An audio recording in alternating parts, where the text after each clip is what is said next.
একটু ম্যানেজ করে না রে, লোকটা বাল বয়স্ক বোঝা, থানায় ওই কোনোদিন আসেনি, বাল আসতে চাচ্ছে না, কি করবো বল? না না ব্যাপার নাই না, ও আসতেই চাচ্ছে না, ও বলছে যে 200 টাকা লাগে লাগুক ভাই, এইভাবে বলছে আমাকে, কি করবো বল?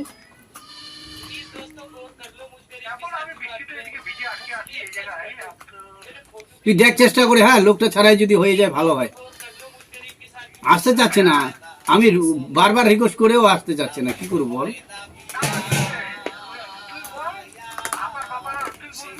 হুম।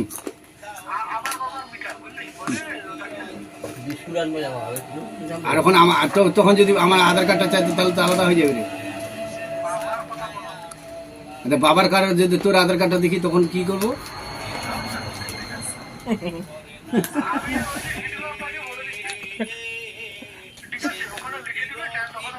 হুম।